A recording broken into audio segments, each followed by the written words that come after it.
are listening to An Hour in BA's Head. Real people with real challenges, teaching us real lessons. And this is this week's guest.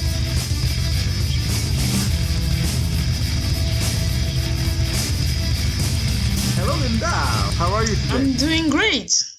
Awesome. We're very glad to have you. Thank you for inviting me. Today's subject is how cooking and traveling changed my world, and I thought that you would be the perfect guest because I've known you for almost 8 years now. And yeah, I know it's been a long time, eh? Yes. And so yeah, and I just thought that you would be the perfect person. Okay. You know, you have a very interesting, Life? story.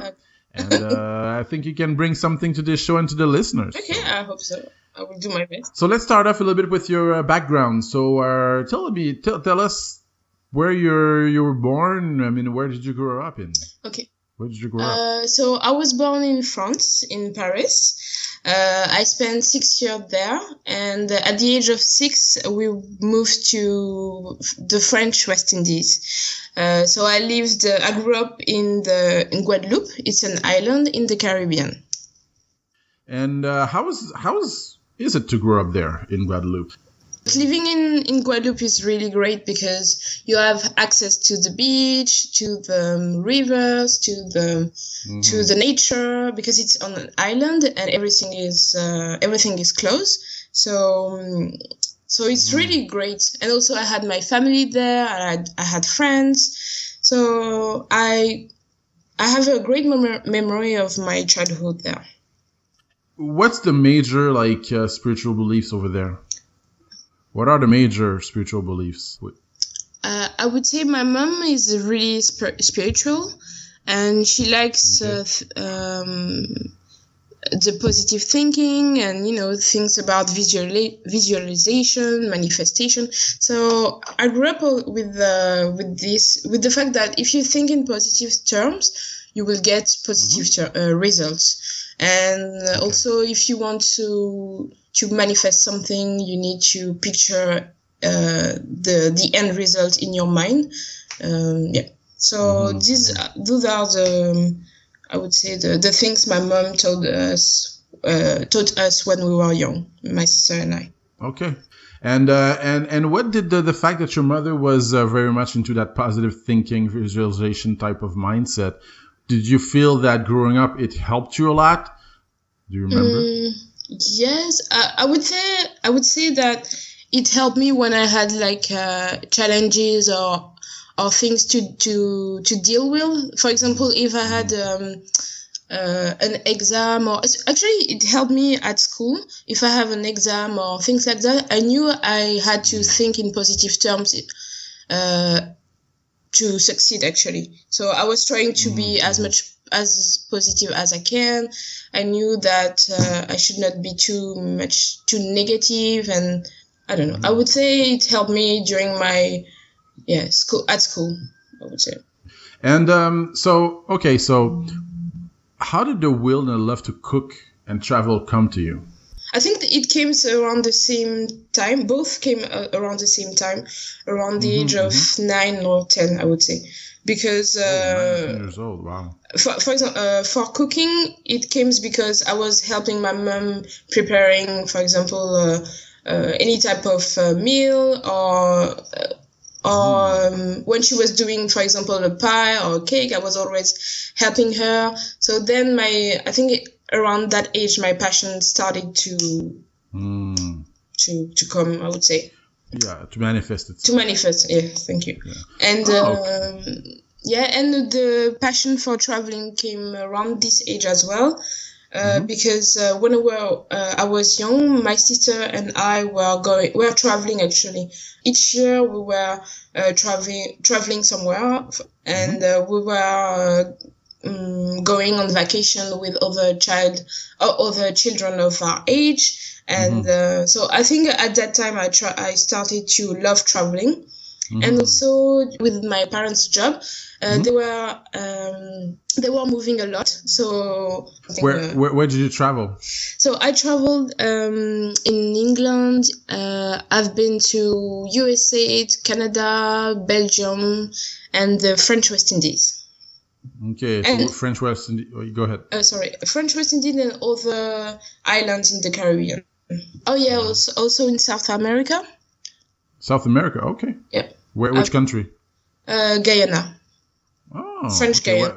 Wow. And what age were you during that time? Oh, I was young. I was like 14, I would say, maybe. So you were exposed to other cultures really early in your life. Yes. Oh.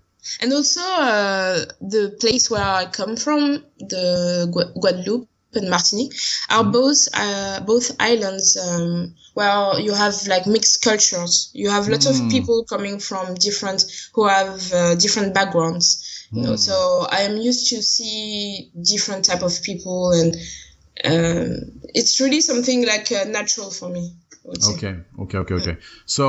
Okay. So you're around 9, 10, 11, 12, 13 years old. What kind of food did you like to bake during that time? What kind of food did you like to cook? The dishes from French West Indies, and also I especially love French pastry. So most of my time I was cooking. I was actually baking pies and cakes and things like that. Okay. Mostly desserts? Yes, exactly. Mostly desserts. For example, when I was young and I was bored, for example, after school, I had nothing to do. I was thinking, let's just cook or make something, you know. So I was baking, and it was really a passion for me, and something I spent most of my time baking. Awesome. Yeah.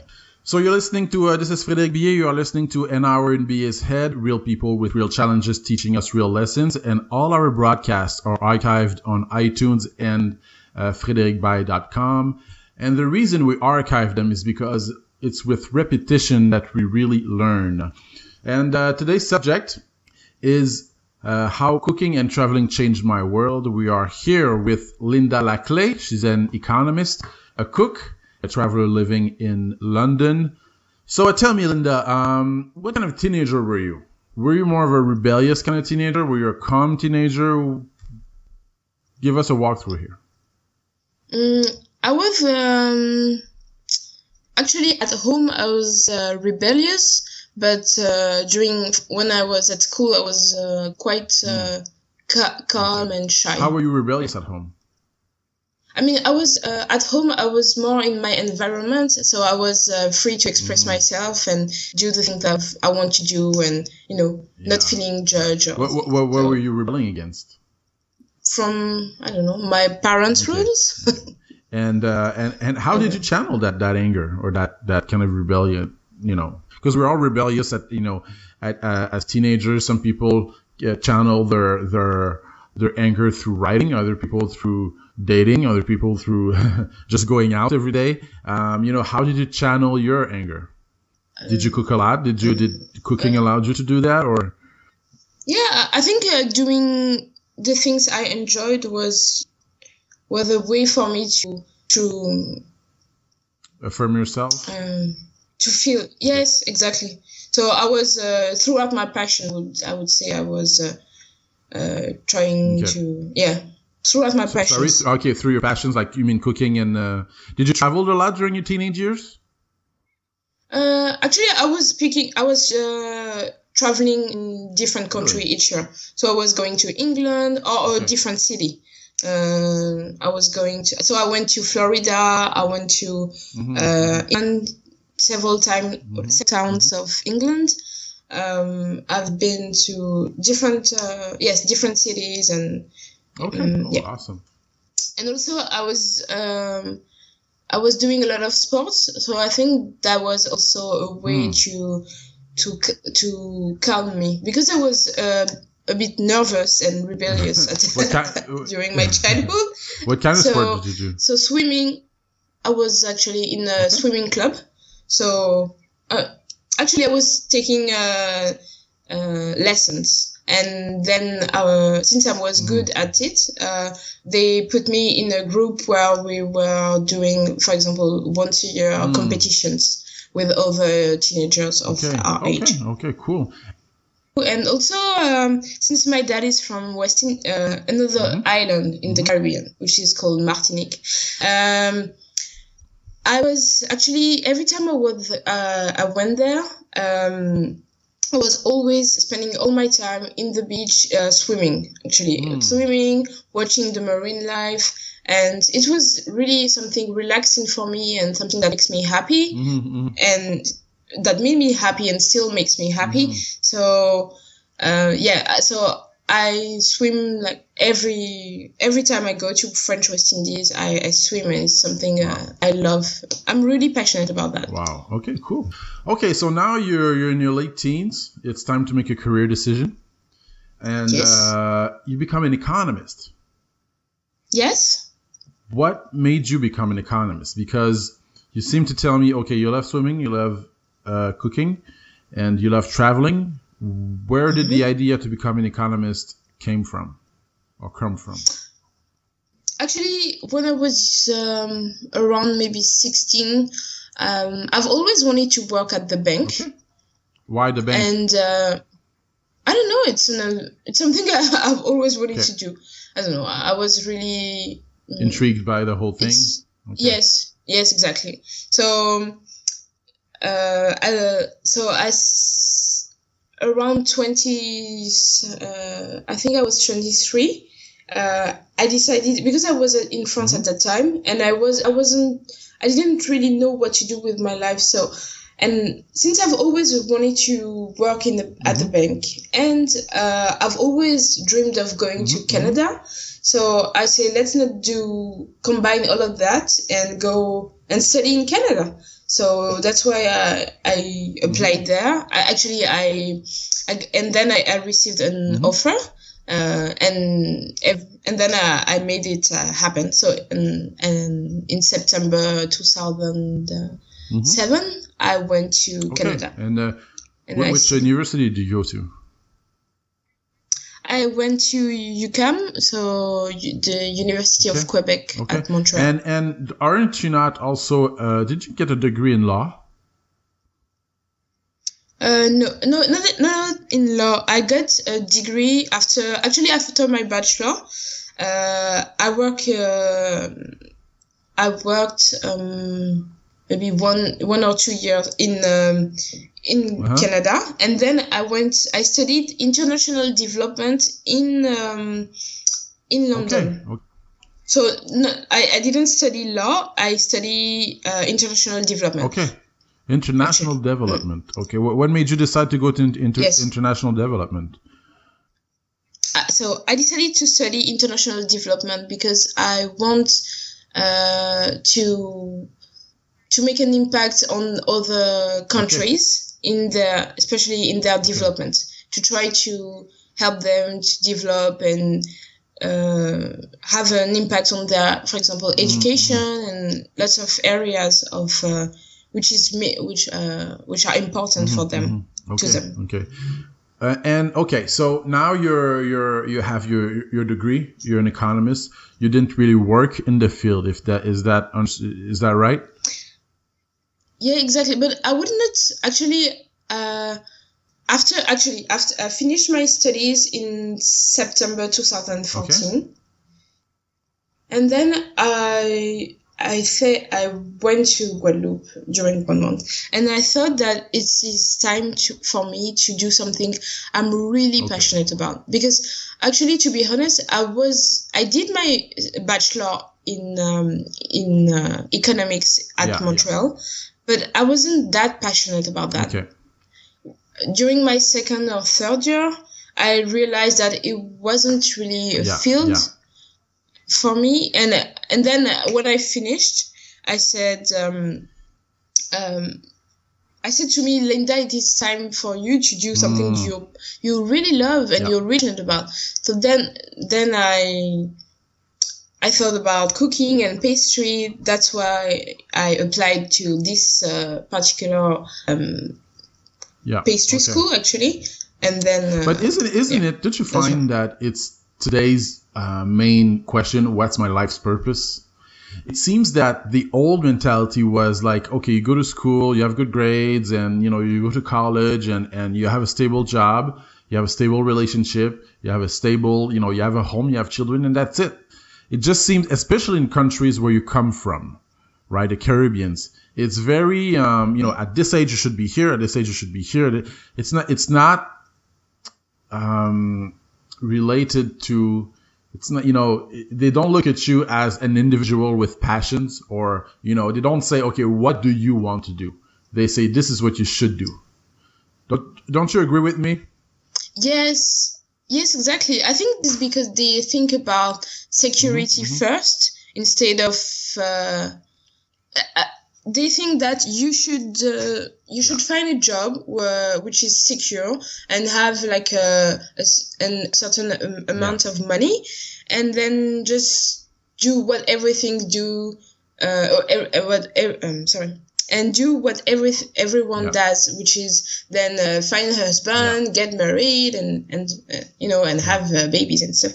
But they don't think about passion. For example, if someone wants to be a singer, it will be really weird and everyone will laugh at this person because it will seem so impossible to do.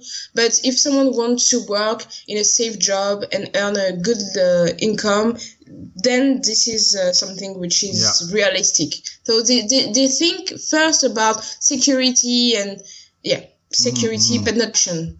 The passion is something you do when you're retired.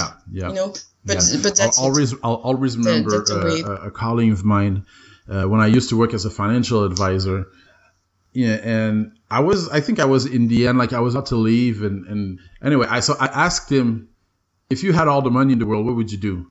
And he just said, I would take my paintings. I would just paint all day. I would go to France. I would paint all day. But he said, and then I asked him, why don't you do it? He says, well, I just need to make money and I'll do this when I retire. So I think it relates to what you just mentioned. When you retire, then I'm going to do the things that I want. The way I see it is, first of all, sometimes you don't longer have the health that you used to have, right, when you're 60. Doesn't mean, and there's no guarantee that you're gonna have the money to do it. I mean, look at all the people now who are struggling. I mean, they're older and they're go ahead. And yes, I agree, and especially, and we don't know until what age we're going to live. Actually, we think about all these plans. At this age, at age 60, I'm gonna do that. I'm going to travel there. But you don't really know. Actually, you don't know for sure if you're gonna live until 60 or 70. So life is so short. So I think I would suggest to people to really do the things that make them happy, to do their passions, because to me, I think it's the only way to be happy. Because when I did my my pastry school, I felt that I was finally doing something that makes me happy, and I was thinking, oh my God, this is really something I should have done a long time ago. So wow, I totally hear you. So this is once again, this is Frédéric Billet. You are listening to An Hour in Billet's Head, real people with real challenges teaching us real lessons. All our broadcasts are archived on iTunes and at frédéricbillet.com. We archive them because repetition is the best way to learn. So today's subject is how cooking and traveling changed my world. We are here with an economist, a cook, a traveler, and I would say also a spiritual seeker. She's living in London right now. So tell me, what was the major spiritual awakening that you had that made you change your perspective on life? Because it seems that, okay, so you finished your schooling, you did everything right that seems that your parents told you to do, or that, society told you to do. And then all of a sudden you say, you know what, I'm going to do what I'm going to do what makes me happy. And I'm going to, apply to a bakery school. Tell me, give us a picture of, that major spiritual awakening that happened? Actually, the major spiritual awakening was when I was in Vancouver.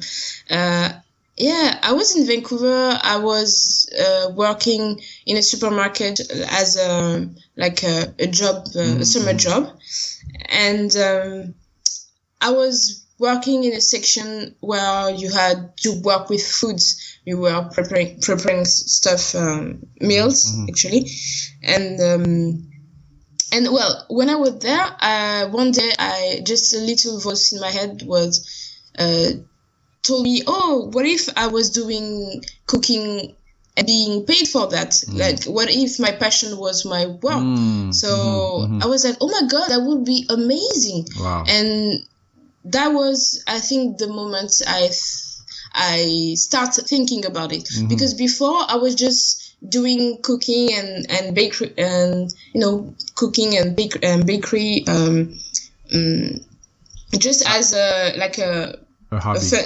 A hobby, exactly. I wasn't even thinking that it could be possible for me to work to make a career of that. So yeah, I think that was this moment. At that moment, I thought to myself, "Oh my God!" And yeah. But how long? So you have this moment. Then how long did it take until you actually to do it? It took me. So yeah. So I thought about that, but then I didn't really. I still did my master actually because I was thinking about that, but I was like, oh, but maybe it's not really realistic. I don't know. I was a bit afraid. So okay. Okay, I get it. We all have it. We all but have when that. I finished my master degree, since it's something I didn't like it actually, and I was kind of I would say fed up with that, and I was thinking, oh, that's it. That's enough. Now I want to do something that makes me happy because I really want to be happy. So then in September I finished my so last year I finished my master. And then I said, I'm going to apply to this school. And so it was, so I applied to the school. I was on waiting list, actually. I wasn't sure to have to be an offer, a proper offer, I would say. But at the end of November, I received a call to from the school who told me that if I'm still interested, do you want to still to do it? So I said, of course, yes. And then then I did it in January. Yeah, I get it. We're all afraid. The same thing with me when I decided to become a writer. The first thing to my mind was, oh my God, financial security, it's the jungle out there. You're gonna, how are you gonna make your money? Blah, blah, blah, blah, blah, blah. It's always the same story, I think, for the most of us. It's financial security, that really often prevents us to do the things that we want. And no, I would totally agree. I know you read a lot. Is there a book in particular that you don't, that really touched you, that really, that really moved you? So I think I have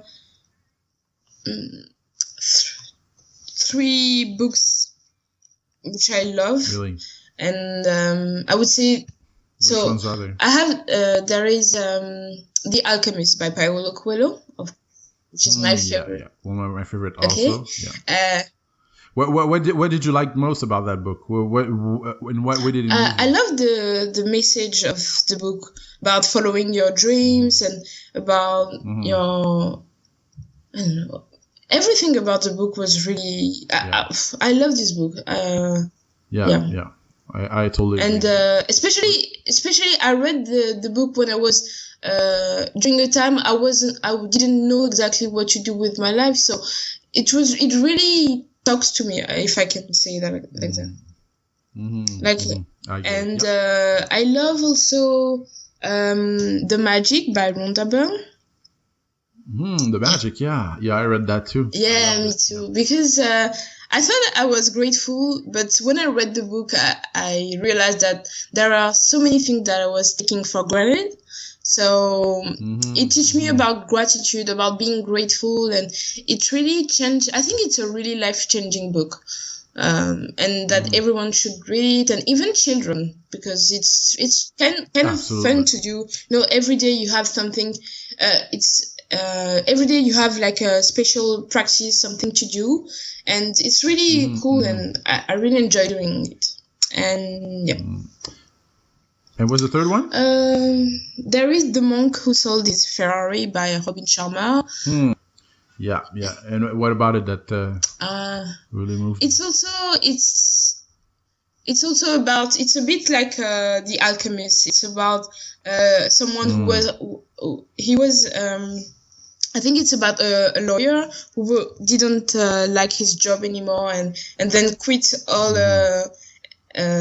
his job and leave all of his possessions, and then he goes to I think I forgot where it was, but in some place where there are monks, and they teach us about the new philosophy, and it's really interesting to read, I would say.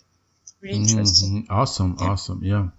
And I mean, we got around 2 minutes to go, and so tell me a little bit.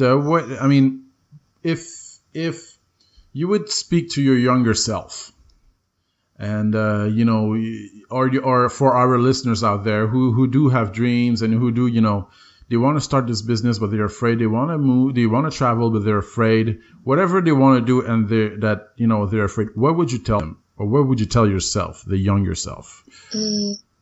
What advice would you give yourself if you had one? I would say to my younger self, to don't listen to other people's opinions and voices, and try to trust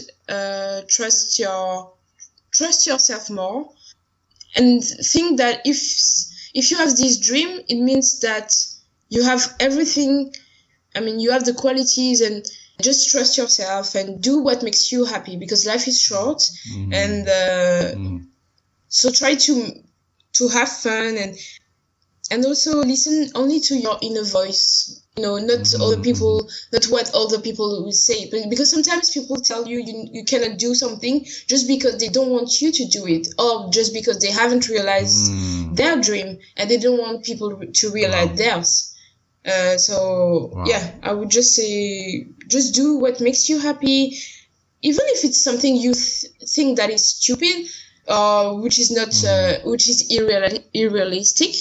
Just do it anyway, because this is actually the only. I think the happier people are the ones who realize their dreams. Oh yeah, that's perfect. Yep. Oh my God. This is really, really awesome. I think we're going to end this here. I think it's perfect. The perfect note to end it. Hey, you know what, Linda? Thank you so much for this conversation. It was a really great conversation. Thank you for your insight. Thank you for inviting me. And what are you? And so now you're going to cook, and now what's your dream now? You want to open your own bakery? What's your big dream? Come on, tell us what your big dream. Actually, I don't really like now to tell my project before that. Okay, it's okay. I just want to work with professionals and trying to learn from them, and I want to work in different environments to get as much knowledge as I can and experience, like working in restaurants or bakery, and and travel and share passions, and all those. I love that. Yeah. Hey, you know what, Linda? We all wish you luck. Much. I know the people who are listening really loved your story, what you have to say, and I know they are with you. And you know what? Never give up. Just keep going for your dream. Exactly. All right? I totally agree. All right. Okay, Linda. See you later. See ya. Bye. All right. Thank you. Bye. That's all for today. Thank you for listening, and I hope you found it helpful. If you want to listen to more episodes, you can visit frédéricbaye.com/podcast. If you'd like to connect, you can also tweet me @byfred, or you can find me on Facebook @FrédéricBaye Writer. And remember, live with purpose, passion, and love. See you next week.